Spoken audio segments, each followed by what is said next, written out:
সালামু আলাইকুম। আজকে মন খুলে একটা হাসি দিতে মন চাচ্ছে। এই যে কলকাতার মালুরা ঘুম থেকে উঠেই প্রতিদিন এক একটা ইউটিউবার এক একটা এপিসোড ছাড়ে। এই বাংলাদেশি 19 সরকার শেষ, এই বাংলাদেশকে দখল করে ফেলবো, এই বাংলাদেশকে এই করব সেই করব, দুরা খবর বিষ মারবো। মানে পাগলে কিনা বলে সাগানা কিনা খায়, এরকম অবস্থা। ট্রাম্প বাংলাদেশকে মোদির হাতে ন্যস্ত করে দিয়ে দিচ্ছে। এখন মোদি বাংলাদেশের সমস্ত বিষয় আসলে হস্তক্ষেপ করবেন, হ্যাঁ, ডিসিশন নেবেন, এই জাতীয়। কিন্তু আজকের সবচেয়ে গুরুত্বপূর্ণ খবর হইল কাশ্মীর সীমান্তে পাকিস্তান আক্রমণ করেছে, ওইদিকে লাদাখ সীমান্তে চায়না আক্রমণ করেছে।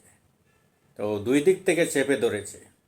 এখন কলকাতার দাদা বগুড়া আর ওই যে ময়ূক রঞ্জন ঘোষ আর ওই যে ইউটিউবার, ফুটপাতের ইউটিউবার যেগুলা, এইগুলার ছাপাবাজিটা একটু দেখতে চাই। দেখি যা তো বাবা, যে চায়নার সাথে গিয়ে একটা পাঞ্জা নড়ত দেখ। আমরা তো বহুবার দেখছি, পিটাইতে পিটাইতে তোমাদেরকে সীমান্ত থেকে বাইর করে দিছে। আর পাকিস্তান ও সব সময় তোমাদের মারে। তোমাদের ওই যেটারে প্রাণ ভিক্ষা দিছিল না, ওই একটা বিমানের পাইলটকে, আর তোমরা তাকে জাতীয় বীর ঘোষণা করছো। কতটুকু বেহায়া হইলে তোমরা এই কাজগুলা করতে পারো বলো? আমি পৃথিবীতে অনেক যুদ্ধ ইতিহাস দেখছি, অনেক যুদ্ধ নিজেও দেখছি এই বয়সে।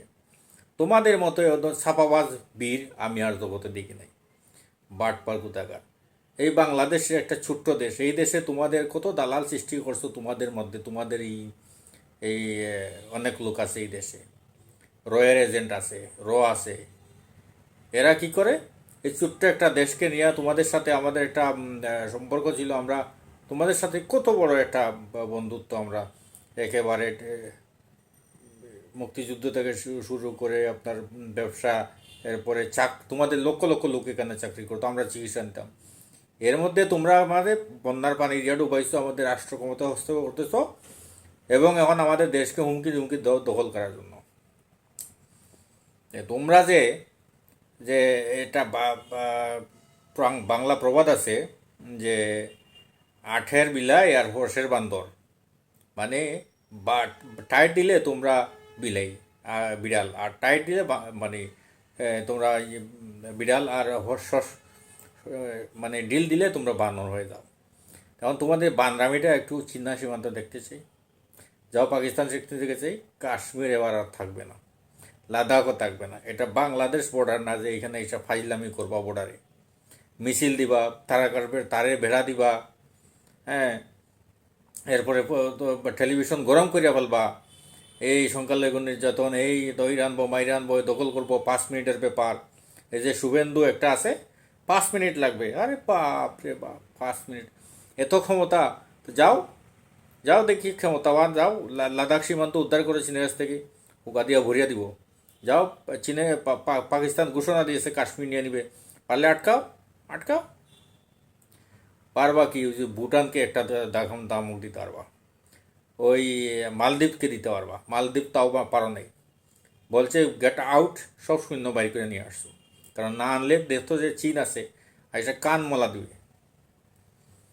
তো তোমাদের এই সমস্ত সাফাবাজি এই শুধু বাংলাদেশে আশা করি আর চলবে না, আশা করি চলবে না। এখন বাংলাদেশও দরকার হলে একটা ফ্রন্ট খুলবে। তোমাদের যা অত্যাচার হয়েছে, পানি দিয়ে আমাদের রাষ্ট্রের যা ক্ষতি করছো, এবং আমাদের সীমান্তে যত লোক হত্যা করছো, এবং আমাদের দেশে চোরাচালান করতেছো, এরপরে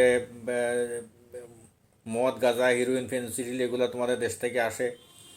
এরপরে তোমাদের গরু আসে, এইগুলা তোমাদের একটা ব্যবসার স্থল বাংলাদেশ। এরপরে তোমাদের লক্ষ লক্ষ লোক আমাদের রাষ্ট্রীয় ব্যাপারে তোমরা নাক গলাও।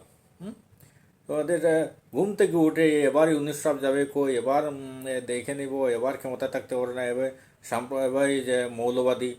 আরে বেটা, শালা বেটা, মৌলবাদী তোরা হচ্ছে RSS, বিজেপি, ভারতের কট্টরপন্থী। তোমরা মুসলমানদেরকে নামাজে ডিস্টার্ব করো, নামাজকে পিটায়, গরুর মাংসের জন্য মানুষ হত্যা করে। হ্যাঁ, তোমাদের খাট্টা গাছ জায়গায় হিন্দুরা আছে বাংলাদেশে, আমরা কি হত্যা করছি না? পূজায় গিয়া বাড়িঘর পুড়াইছি।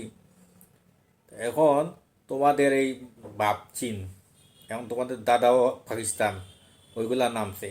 ওগুলা ওগুলার আগে ট্রেকল দিয়ে পরে বাংলাদেশ সীমান্তে আইসো। ওই যখন দুইটা ফ্রন্ট খুলবে না, তৃতীয় নম্বর ফ্রন্ট আমরা খুলবো বাংলাদেশ থেকে তোমাদের সাথে। কারণ তোমরা যে বেইমান এবং তোমরা যে মুনাফিক এবং তোমরা যে মানে এই এই যে ষড়যন্ত্রকারী, এটা পরিষ্কারভাবে আমরা বুঝতে পারছি। আমরা কত সহজ সরলভাবে তোমাদের সাথে একটা ভালো সম্পর্ক রাখছিলাম, কিন্তু তোমরা বিনিময়ে কি পুরস্কার দিতেছো এইটা বাংলাদেশের প্রত্যেক জনগণে জানে। শুধুমাত্র তোমাদের ওই যে কিছু দালাল আছে যাদেরকে পেলে বসে তোমরা লাভবান হচ্ছ, ওরা এই লাভবান হচ্ছিল, ওইগুলো ব্যতীত আর বাংলাদেশের সব জনগণের। তো তোমাদের দিন গনিয়ে আসতেছে। বিজেপি আরএসএস যতক্ষণ ভারতের ক্ষমতায় থাকবে ততক্ষণ ভারতের শনিদশা আর কাটবে না। ভারতের জন্য হচ্ছে মোটামুটি এই কংগ্রেস দলটা মোটামুটি ভালো। এরা থাকলে অত যুদ্ধ টুদ্ধ বা সাম্প্রদায়িক বিষয় আসে তেমন একটা সামনে আসে না। কিন্তু এই যে মোদি সারা বিশ্বে একগরে হয়ে গেছে, সারা বিশ্বে একগরে হয়ে গেছে। ভারতের কূটনৈতিকভাবে পররাষ্ট্রনীতি এমনভাবে ধরা খাইছে এবং সীমা ছাড়া। এইবার তো দেখলেন মানে শিকল দিচ্ছে আমেরিকার থেকে বাইর করে। ওখানে ট্রাম্প মোদির বন্ধুর কাছে মোদি গেলা, তো কি হইল? এই শিকলার হাত করা বাধা মানে তোর বন্ধুর মুখের দিকে তাকায় তোর এটা থেকে অব্যাহতি পায় নাই, তাইলে কিসের বন্ধুত্ব?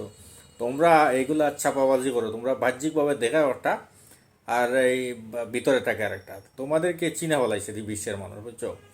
তো আজকে তোমাদের এই তোমাদের এই মাস্তানিটা দেখতে চাই চীনার বর্ডারে, মাস্তানিটা দেখতে চাই পাকিস্তান বর্ডারে, তারপরে মাস্তানি করতে আইসো বাংলাদেশ বর্ডারে।